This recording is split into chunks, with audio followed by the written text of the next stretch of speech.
Hey everybody, welcome back. This is Ed from The First Time Gardener. So today is January 7th, 2024, and right now is about the time that you need to be thinking about your garden for spring and what you're going to be planting, because you need to get stuff in the ground, or you need to get stuff started, seedlings started, so that you don't fall behind the 8 ball if you're planting stuff that doesn't do good in the heat. You want to start getting stuff ready now so that as soon as it's safe to put in the ground after your last frost date, you can put it in the ground and you get a little bit of head start before all the heat sets in come April and May. So I just wanted to bring you along for a quick tour and show you the things that I've started planting, and I've got more on the way. I've ordered some more seeds, but I wanted you to see what I'm growing and to think about it. Right now is the time that you need to get going and think about what you're going to be planting for spring. I've planted this morning. I have some kohlrabi that I'm going to try growing. That's the first time I've grown or be growing that. So we're going to try to keep, we want to try to keep that moist. Just planted the seeds. The seeds are 7 to 10 days germination, so hopefully we're going to get a good germination on that one. And then for the buckets, I've got some other stuff I'm going to plant in buckets, but for right now I've got a green bean started, and this is a bush bean, so it's going to get pretty bushy. So that's started right now, so we can get a head start on that. And then I have this is my carrot garden, which is already, they're overwintering. Those are my new ones that I put in. But I have a new variety. It's called the Rainbow Mix. So they're purple, yellow, orange, and I forget anyway. We're trying those. I've got this piece of cardboard that I put on here to keep the ground moist, the surface. And I'll keep that on there until, and I'll sprinkle it every day to keep it moist, but I'll keep that on there until they just start coming through the ground. And you got to pay attention. As soon as they start coming up, you need to remove that so that you don't end up killing your seedlings. But that piece of cardboard or a damp piece of paper towel, anything to put over the top of your bucket to keep those seeds moist until they germinate. Carrots grow pretty easy once they get started. A lot of people, where they fail is trying to start the seeds. They don't keep the ground moist enough. The seeds dry out and then they just won't germinate. So that's one way to help them, and that's how I did these right in here. I sowed them in the ground, and I put cardboard over them, and I wet the cardboard. Well, first I wet the ground really well, then I put cardboard over it, and then I put water on the cardboard to keep that cardboard nice and moist as well. And probably, I want to say 5 to 6 days, they all started coming through the ground. Take the cardboard off and you can see they're doing pretty well. And they've been in the ground, let's see,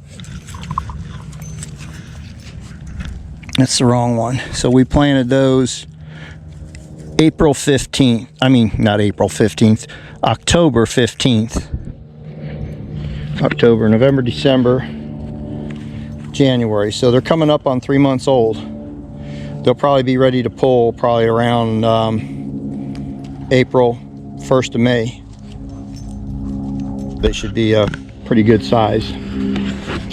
All right, so then let me take you over to my other area that I have, and I've got them behind a little fence because my dog loves to dig these things up, so I'm kind of just starting them over here.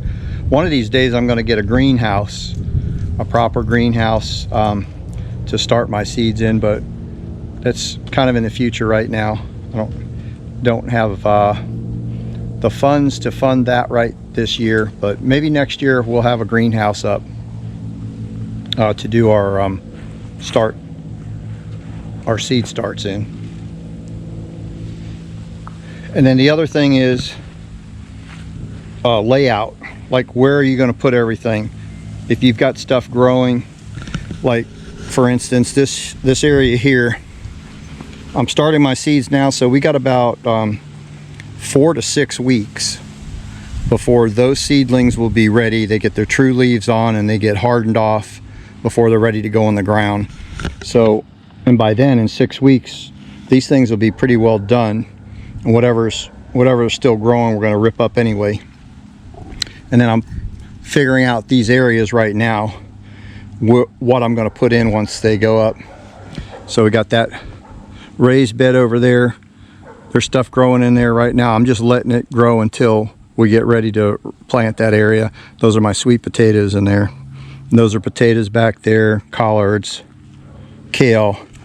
Onions are going to be here until probably May. That's probably when we'll be harvesting this. So this probably isn't going to get anything because it'll be going into summer, and I'm not growing much in the summer. So, and then I have this plot here. Don't know what I'm going to do yet, but I'm going to draw all this out on paper and figure out what's going where. These buckets here of potatoes and stuff, these are probably 2 weeks away from being dumped out. These are my golden potatoes. So I'll have 2 more buckets to go into. These are going to take a few more weeks here. Those are just fairly new growing. That's a golden potato, red skin potato. This little track here, I'm going to leave potatoes. I've got some potatoes planted. Got a couple that are just coming up in the ground here, but this is going to be my potato area. I'm not doing a large potato area because we're going to be going into the heat. So I have enough in the buckets. I've got plenty of potatoes there that I'm going to harvest in another probably month and a half, 2 months. That'll give me enough potatoes to last through early summer, and then when that'll be about the time that these come due when we harvest those. So then we'll have should have potatoes all the way through the end of summer, and then we start our fall garden.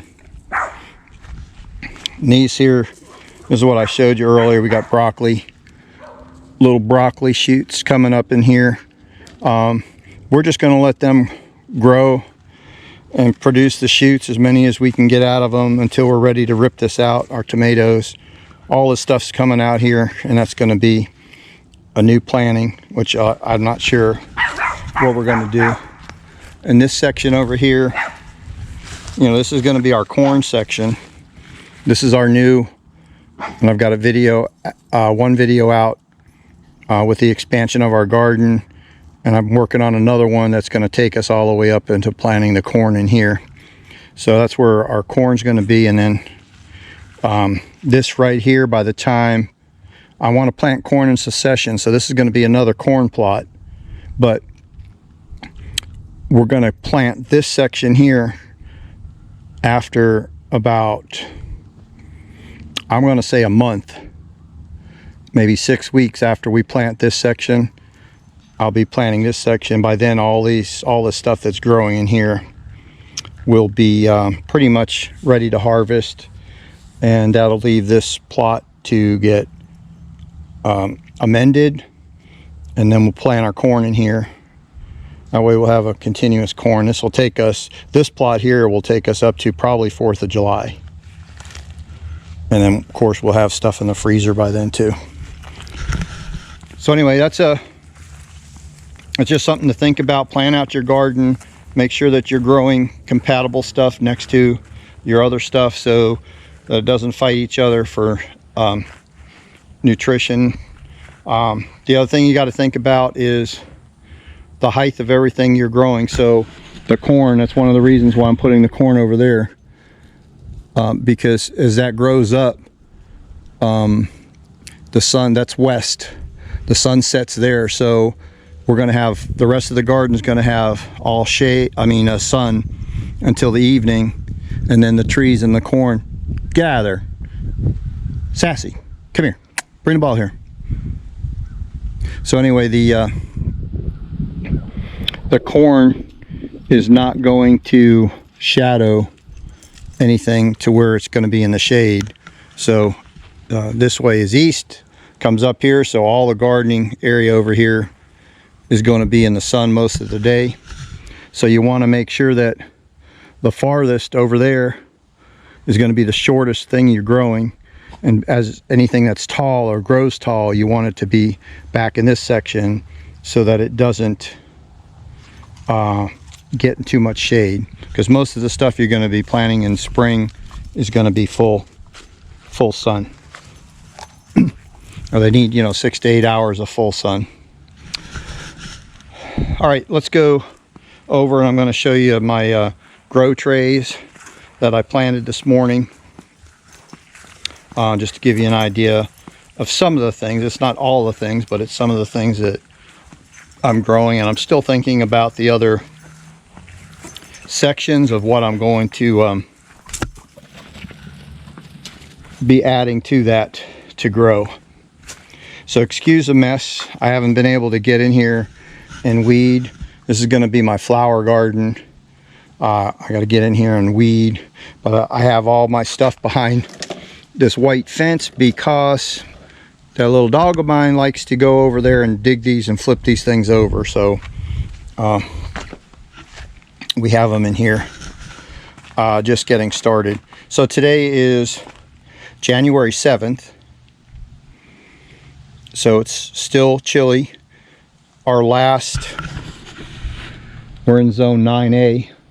So our last possible freeze is like the middle to end of February. I want to say it's February 26th is the last possible hard freeze what we can get here in this section. So I've got these out. I've got them opened up. We have these lids right here. If it gets too cold during the day when the sun's out, I can put these on and it gives a greenhouse effect to the plants. So let me run you by these real quick. So these are marigolds that I have. The whole thing is planted in marigolds. That's the only ones that came up. I picked seeds from the flowers that are growing in my front yard and planted them, and that's all that's coming up. So here's my yellow sweet bell peppers. They seem to be coming up pretty good. I've got good germination. Now this is from a yellow pepper that I bought from the store. I dried the seeds out and I planted them. So if anybody says you cannot grow from store-bought vegetables, here is the proof. Now of course the big proof is when you harvest, how big are they, how good are they. So then the other ones that I just planted, that's cucumbers. And these are your standard cucumbers that you get from the store, the long, what do I call? Yeah, I didn't write the name of them down. Those are 55-day seeds till harvest. Then I have lima beans that I'm going to start here. Those are my orange bell peppers. This one here is a bunch of flowers. Peggy bought a bunch of flower seeds that she likes, so I'm trying to grow them. They're going to be incorporated in here once I get this all cleaned up and they start coming up. Then over here is a jalapeno plant. We're going to do, this is the first year for peppers for me, except for the yellow. I grew some yellow peppers last year and they did pretty good. So this is the first time we're going to have a variety of different peppers. Then over there we have the cabbage, and we have cauliflower. Those are the ones that I grew this year. They did really well, so I replanted some of those. We're going to try to get those in the ground and growing, and hopefully they don't bolt before it gets too hot. And then the last one we have over here is we have green beans on the right hand side, and we have the sugar snap peas on the left hand side. And I'm going to do 2 long rows, so there's 16 cells of each one of those. So if we get good germination, we'll have 16 plants of each one. We're going to put those in one long row. Okay guys, that's it for this video. I've got some more seeds coming. I've got some cucumbers, I've got tomatoes coming. I think I'm going to try some red beets. And I have another variety of cucumbers. You can use them for salad or pickling. I'm mostly interested for pickling because these cucumbers that I have here are going to be good for like your salads and stuff. And then I have broccoli coming again. I'm going to try to hurry up and get some broccoli started, so hopefully we can get some more broccoli before it gets too hot. Last year I grew it just too late in spring. I think I planted them in March, and by the time it got to June when they were producing, all I did was bolt. Didn't get any really broccoli out of it. Got too hot too quick. So this year I want to try to be a little bit more proactive for the broccoli. And then can't remember the other seeds, but anyway, now's the time to start thinking about it. So figure out what your garden's going to be, where it's going to be, how much you're going to put in, and then start ordering those seeds and get them in the ground or in growing trays. Get them started so that you don't get behind the 8 ball. All right, if you like this, please give it a thumbs up. Subscribe to my channel if you haven't subscribed already. If you have any questions or comments at all, please leave them in the comment section below. And until we see you on the next video, take care, God bless, and we'll see you on the next one. Thanks for watching. Happy gardening.